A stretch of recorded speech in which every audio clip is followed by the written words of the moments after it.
Evolutionary biology. The idea that you can have similarity, but that's not caused by common descent. But we're saying that human beings and chimps have similarities that are not caused by common descent. That notion is not something which is completely anomalous or an aberration to evolutionary biology, as we know, even from a Darwinian perspective, because they know that there are things which are similar, yeah. But what goes against the Darwinian theology is that you're saying the first man was created spontaneously. I guess that's where the difference is. Yeah, that's exactly the point. And when do you think this first man was created? We don't know. We don't have any textual evidence to show when exactly it was created. Do you have like an idea or a guess? No. All we have is biblical information. We don't have any like hadith that tells us when Adam was created or something like that. We don't have any Islamic evidence. How about the Earth? Do you believe the Earth was created as well? Or? Yeah, the whole universe was created by God. And you believe that? Yeah. Well, Islamically, that's what they say. Yeah. So obviously the verse of the Quran is that أَوَلَمْ يَرَى الَّذِينَ كَفَرُوا أَنَّ السَّمَاوَاتِ وَالْأَرْضَ كَانَتَا رَتْقًا فَفَتَقْنَاهُمَا وَجَعَلْنَا مِنَ الْمَاءِ كُلَّ شَيْءٍ حَيٍّ أَفَلَا يُؤْمِنُونَ in Surah Al-Anbiya, chapter 21 of the Quran, verse 30, where it says that have the disbelievers not seen that the heavens and the earth were together, and then Allah split them apart, and we created from water every living thing. Do they not then believe? وَجَعَلْنَا فِي الْأَرْضِ رَوَاسِيَ أَن تَمِيدَ بِهِمْ. But what has that got to do with the Earth? Its existence? Yeah, so we believe that the earth and the universe, the heavens and the earth, were all created by God. Right. So it was created at some point in time. And also Islam doesn't have an opinion on how long ago it was created either. No, because the question of how long the earth was, or the universe was created, you know, the word yawm in the Arabic language, according to Al-Isfahani, it means أي زمن من الأزمنة. The word yawm means any time period. Yeah? So when it says sittat ayyam, that the creation of the heavens and the earth were in 6 days, we know that from chapter 69 verse 8, في يوم كان مقداره 50,000 سنة, that a day can be 50,000 years. In chapter 32 of the Quran, it says ألف سنة مما تعدون, 1,000 years. So a day can be 1,000 years, it could be 50,000 years. In Surah Al-Ma'idah, اليوم أكملت لكم دينكم وأتممت عليكم نعمتي ورضيت لكم الإسلام دينا. اليوم here could mean less than a day. So, as Isfahani mentions in his dictionary, the word yawm could mean any period of time. It could mean a short period of time. It could mean a long period of time. Another evidence for that. It could be like an aeon. Is that what you're saying? Yeah. So another evidence for that is that the Sahaba asked the Prophet Muhammad one time, "What do we do when Ad-Dajjal comes?" Ad-Dajjal is, we believe, is an antichrist. Yeah. So he said, the first day, how do we pray and so on? Yeah. So he said the first day is going to be like a year. But how can a day be like a year unless it could be described as longer than 24 hours, right? So, and then he said the second day is a month and so on. So when the Quran says 6 days, we don't know the length of those days for sure. I mean, there's some guesses. Well, then that's a very strange way of using the word day, because the word day usually just means like 24 hours in most languages, I assume. It could mean that as well. Because in English, for example, we don't have the use of like day as in the sense of aeons. Yeah, all right. So that's the difference between the Arabic language and the English language. So, but that would be peculiar to the Arabic language, because as far as I'm aware, I don't know any other language that has the idea that the day is longer than 24 hours. I don't know all the languages of the world, so I couldn't give you. I don't know. I mean, I don't know if they have it in French or. I'm pretty sure that in Hebrew, like old earth creationists of from the Bible, they argue the same thing. They say the day is epoch, and they use a language kind of evidence base for that. So it sounds like Quranic Arabic is different to the everyday Arabic. Yes. That's strange. Okay. What are you saying? Sorry? What's your name, by the way? My name is Mark. Mark, nice one, man. Nice to meet you. So the creation story, if you like, from an Islamic perspective, is radically different from that which you find in Genesis. Because in Genesis you have this very particular kind of chronology, ordering, and so on. In the first day God created the night and the day, and the third day created the sun, and the second day, all of those things. We don't find that detailed chronology in the Quranic discourse. And of course, the idea that God rested on the 7 days is refuted in the Quranic discourse. It sounds like you're just saying you don't know. What? About what? Well, regarding the existence of the first, regarding the human, how humans came to existence, and regarding the age of the earth, you're saying it sounds like it happened like it's a long time ago, and we just don't really know. Yeah, I think scientists would say that. Some scientists would say no, it happened 13.9 billion years ago. That is the dominant model now, obviously with Big Bang theory and so on. And we don't reject the fact that there is a possibility that the universe could be 14 billion years old. But for me to tell you that for certain that it did exist for that long would be, I think, intellectual dishonesty. Because we could find, obviously, theories or evidences in the future which counteracts that piece. But from our perspective, we don't have a problem with that. So we don't have a problem with dinosaurs as well. Like a young age creationist, Christian, would see that the idea of dinosaurs is a conspiracy, like, you know, the fossils were thrown in there or something like that. We don't have an issue with it. We don't have an issue with the Earth being 14 billion years old. We don't have an issue with dinosaurs. All of those things are fine for us. But right, so I'm just trying to figure out. So basically, you don't really know. Is what you're saying regarding the age of the universe and this. Are you talking about me or the scientific community? No. I mean, I'm saying the Islamic community. There's no textual evidences to give you exact dates. We don't have exact dates, not even exact dates, like even estimates. Not even estimates. So in Jewish tradition, you have a Jewish calendar. Yeah. Literally, where from the beginning of time until now, that's kind of like, you know, put into calendar format. We don't have such calendar. Our calendar starts when the Prophet migrated. It's called the Hijab calendar. So we don't have the format of, you know, this is the age where the universe began and so on, and now this is 7,000 years on from that, which is what the Jews some Jews would say. We don't have that. So we just have the generic Quranic text, which is facilitative of a multi-layered kind of understanding of how long the age of the universe, the earth and so on is. And it's up to the scientific community to give us theories and propositions for how long that is. And we can look at the evidences on that basis and either reject or accept it. So this is a secular kind of exercise rather than a religious one.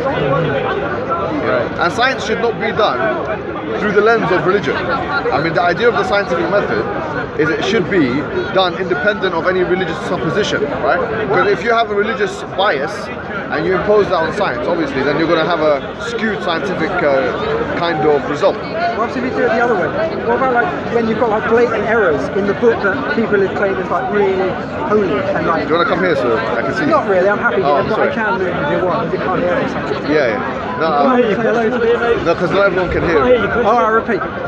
Well, I've forgotten it. You repeat it. You're saying about errors in the book? Yeah. Like you're saying it the one way. We should start with religion, then move towards science. But I'm saying what happens when like religion is just completely at odds with science? Yeah. So here's a few things that we have to be clear about, and this is where I think there is becoming an increased understanding of how this works. I think I'm going to mention his name again. Thomas Kuhn wrote a good book on this, the structure of scientific revolution, where we have to be careful as to what extent we give epistemic weight to science and scientific discourse. Yes. So one thing I would say is that science is not omniscient or able to discover. Yeah, right. So it's not the only guide to truth, and it has the propensity to be corrigible. It's not something which is actually Do you perfect. think Islam is a good route to truth? Huh? Do you think Islam is a good route to truth? I think Islam, from a rational perspective, requires, like anything else, a discursive rationalization in order for it to be reached. Now, I, as a Muslim, believe in immediate knowledge of God, right? That's a spiritual, a psycho-spiritual perspective. I say that human beings are born believing in God, and that the Quran and the Sunnah, they basically re-guide human beings back to their primordial state. That's my claim. Yes. But from a rational perspective, that's a different discussion. Islam, like any other thing out there, needs to be arrived at not only through spirituality or psychology, although I would maintain that that's enough for me, right? But for others, it might require a discursive rationalization. So the idea that God exists, that the idea that the Prophet Muhammad is a true prophet, like anything else, we say should be rationalized and can be rationalized. And what is the rationalization for that? So to start off with God's existence, I'm sure you've heard many kind of arguments, like the cosmological argument, the teleological argument, the ontological argument, the contingency argument, and so on. And so those arguments are meant to show that it's actually rationalizable to believe that God is one, God exists, and he's... Yeah. So when you say God, I'll agree. I'll go along with some sort of God, like pantheism or consciousness, yeah. But you sort of have like a Quranic God or like an Islamic God. But what about all the other gods that were created? Right. So that's a good question. Thank you very much. At this point, I'm not talking about the Islamic understanding of God. My intuitiveness of your speaking, though, is that it is going to eventually arrive at a Quranic God. No, but at this point in time, when we're talking about a discursive rationalization of God, sure, right? I'm just talking about an idea that revokes atheism, because atheism is the existence that no God.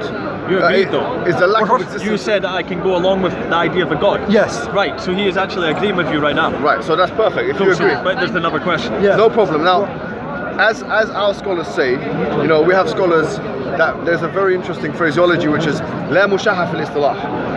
You can use whatever word you want to use. Yes. If you want to use, for the sake of argument, if you want to use the word consciousness or energy or whatever, I agree. I haven't got a problem with that. So long as we accept that there is an entity there which is independent, one, immaterial, incorporeal, and... yeah, go ahead. I know what you're trying to say. You're trying to say, what is the common language of discussing these topics? What I'm saying is that, what do we need? This is the question. Well, ask him. He knows what he's on about. Ask him. Right. What I'm saying is, what is required in order for there to be a movement away from atheism into either a deism or a theism? Because both of those things, deism and theism, are naturally averse to the atheistic thesis. Yeah. So if you believe in deism or theism, you can no longer reconcile that belief with atheism. You can't be a deist atheist, right? Yeah, I agree. Right. So that's the argument against hardcore atheism. Most atheists say I'm 99% atheist, and they sort of leave open unanswerable questions, and then they try and get into the nitty-gritty of stuff like evolution and sort of like, well, basically just evolution and material physics and things like this. Well, evolution is a biological phenomena, isn't it? Right? Yeah, sure. So we have to first take a step back, because the existence of evolution depends on biology, and biology depends on chemistry, because what is biology? It's the study of living things, right? Yeah. That's what differentiates biology from chemistry, right? And so we can't even start talking about biology unless we've had a good enough discussion about chemistry and physics. Sure, yeah. So obviously the existence of the universe predates the existence of human beings, right? And living creatures in that universe. Yeah. So I think a proper and a good enough starting point for an atheistic discussion would not be about biology, because that's kind of like a micro aspect. It would be about physics and chemistry. Can I go the other way? Yeah. I agree with this. I quite like this conversation at the moment. But as soon as you're eventually going to try and walk in the Quran into this conversation, aren't you? At this point in time, we're talking about... No, but eventually you're going to. That's where your biases lie. If you want me to talk about the Quran, I can. No, I'm going to say, you're going to bring it in. Do you know what I'm saying? Do you agree? Yeah, I can bring in whatever you want me to bring in. If you don't want me to bring it in, I won't. It just seems a bizarre concept. Like, am I right? Am I making... I know what you're saying. No, look, I'll have a conversation on whatever you want me to have a conversation on, right? No, I'm just jumping in. No, this is something called poisoning the well, right? If we're talking about God and discursive rationalization, how to arrive at the immaterial, incorporate, independent being, right? That's a conversation. I agree. That will take someone away from atheism to either deism or theism, okay? Yeah. Or at least to agnosticism, right? Yeah. But you can't be an atheist and believe in an independent, deistic kind of conception of God. We got to one place, and I'm asking, we've got here. Yeah. How are you going to bring in the Quran? Are you going to I can do whatever you want. If you don't want to... No, bring it in. Bring it in. Go for it. Why is the Quran so brilliant? Go for it. So it's not about a question of why the Quran is so brilliant. I think the more fundamental question is, now we've discussed the cosmos, and if we do agree that there's one God, and that, or call it whatever you want to call it, this entity, this thing that's independent, incorporeal, material, and so on. Question is the relationship between us as biological entities, as sentient beings, conscious beings, and this other entity, is this meant to be a relationship which is personal or impersonal? That's an important question. So I would submit to you today that it seems quite inconceivable that an all-knowing entity would position a human beings on this earth with the ability to make decisions in life and not give them a decision to make. It would seem quite a useless thing to do.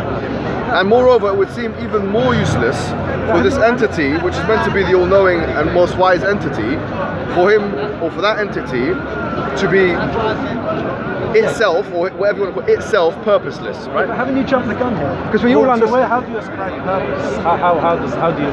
Sorry. No, don't mind. You started this conversation. I'm on your side. I'm allying you. How do you ascribe this purpose to this creator that you're talking about? Because there is a possibility that it could be purposeless. Yes. And some have argued that, like the Upanishads and for example, Arthur Schopenhauer was one very famous German philosopher who argued that that God does exist, but it's a purposeless God. It's meaningless. It doesn't have any. And obviously, he made a philosophy out of it, the philosophy of pessimism. But how does Islam differ from that? So Islam posits that, and in fact there are verses in the Quran about this, أَيَحْسَبُ الْإِنسَانُ أَن يُتْرَكَ سُدًى. That does the human being think that he will be left purposeless? أَلَمْ يَكُنْ نُطْفَةً مِنْ مَنِيٍّ يُمْنَى. Was that human being not a sperm drop from that which was emitted? ثُمَّ كَانَ عَلَقَةً فَخَلَقَ فَسَوَّى. Then he became a clinging, clot-like thing. So God then created him and proportioned him. أَلَيْسَ ذَلِكَ بِقَادِرٍ عَلَى أَن يُحْيِيَ الْمَوْتَى. Is this entity not able then to raise the dead or to create life after death? So the idea is, number one, there are two kind of questions the Quran mentions, and it answers the question itself. Number one, why would God be purposeless? I mean, why would this entity that we've talked about itself be a purposeless entity, right? So the Quran says, لو أردنا أن نتخذ لهوا لاتخذناه من لدنا إن كنا فاعلين. It says that if we wanted to take some, why would we create the universe, right? And so it says, is it for play? Is it some kind of amusement? Is it some kind of activity which is for entertainment, right? And if we wanted to take an entertainment, we would have done that from within ourselves if we were really going to do that. But then God says, بل يقذف بالحق على الباطل فيدمغه فإذا هو زاهق. This is a falsehood claim, right? It's a claim of falsity. You can't say that God, that creates everything with a teleos, right? With some kind of purpose, would do something without any purpose. To be detached from his creation, to be impersonal, to be to be aloof, to be an aloof God, if you like. This doesn't make any sense from that perspective. Yeah, but it doesn't. Just because it doesn't make any sense, so it doesn't mean you can just discard it. Because so far the Quranic verses you've given me, they haven't mentioned anything about purpose or God's purpose. You just said a sperm becomes a child and then... No. The verse before, it says, does the human being think that he'll be left aimless, right? And the reason why the sperm thing was mentioned is to show that everything in life has a teleos. That the sperm itself found the egg almost in navigatory fashion, right? It navigated itself to the egg. It was fertilized. It went through a process. All of that required guidance, isn't it? So isn't it? If you had a sperm that didn't know where it was going, think about it, right? What would be the result of that? You wouldn't have any life. That is the process. Well, they have a purpose of knowing where they're going. No, I mean, obviously the sperm and the egg meet at some point, isn't it? Yeah, so if the sperm didn't know where it was going, imagine if it was like, it had a bad navigation, right? If it had a bad navigation, it would not meet the egg, therefore all of us wouldn't be here today, right? And so the idea is that God fixes a teleos for things, animate or inanimate, whether they have an active intellect or not. And that includes the cosmos and all that's within it. So why did God mention أَيَحْسَبُ الْإِنسَانُ أَن يُتْرَكَ سُدًى? Does the human being think that he'll be left aimless? And then mention sperm. أَلَمْ يَكُ نُطْفَةً مِنْ مَنِيٍّ يُمْنَى. He was a sperm drop. ثُمَّ كَانَ عَلَقَةً. Then he was developed into عَلَقَةً. عَلَقَةً is a clot. yeah, that clings onto the uterine whatever wall or whatever of the mother. So if that's the case, there was a whole developmental process that required the divine guidance. That Why required. does it require divine guidance? Well, let's not say divine guidance. It required some guidance. Let's just say it's not divine for the sake of argument, right? But if it didn't, if it didn't know, if the sperm didn't know where it was going, it wouldn't be fertilized with the egg, right? So it's like it has a special navigation device on it. It knew exactly where it was going. So here, if the argument goes, and you can think about it like this, if God is assigning and ascribing purpose to things with a minimal or if any active intellect, then what about us as sentient beings with an active intellect? How could there be no purpose for us? If in our very inception, you know, our beginning was a sperm drop, and then we had purpose. So how could we not have purpose now? But how do you extrapolate that from a purpose to a sperm cell? Because to a human? look, the idea is guidance, right? A human and a sperm cell is quite different. Look, I'll tell you why.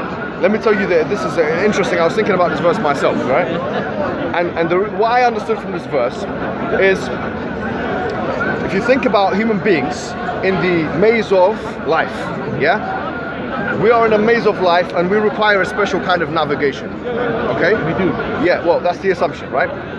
We're in the maze of life, just like the sperm in the beginning of its life knew where it was going almost intuitively.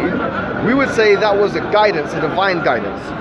So in our very kind of infant stages, even less before the infant stages and before the genome stage, as a sperm, we knew where we were going. And just as we required that special navigation at that time to know where we're going, now we require a kind of special divine navigation to also know where we're going at this point. So that requires... When you say we, you're including human the sperm beings and the human being at the same time. But sperm and human being are very different. Well, we started off as sperm, isn't it? If you think about it. I mean, if it wasn't for a sperm, we wouldn't be Its here. complexity is incredibly small I think it's quite different compared to humans. When you say purpose, when you say purpose, and you talk about human beings, I think in the everyday language, I think that means something quite different to a sperm going after an egg. Well, there's similarities and differences. Yeah. The similarity is the assumption of guidance. We need to get from point A to point B. For us as Muslims, we believe that there's a spiritual guidance that we require. We're not just here purposeless. If the sperm was a purposeless entity, it wouldn't know where it's going and we wouldn't be here. And we say the same thing. If we are purposeless entities, we wouldn't know where we're going and we wouldn't get anywhere.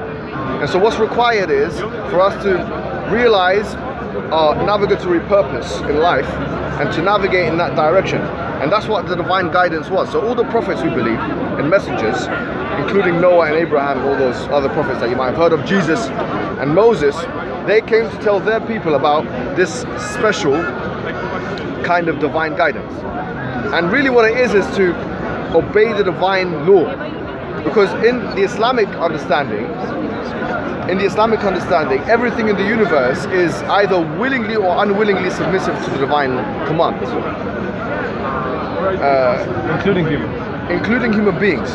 The only difference is, because human beings Because that doesn't really explain why there are so many societies which are not religious. That's a really good question. It sounds like what you're saying to me, that religion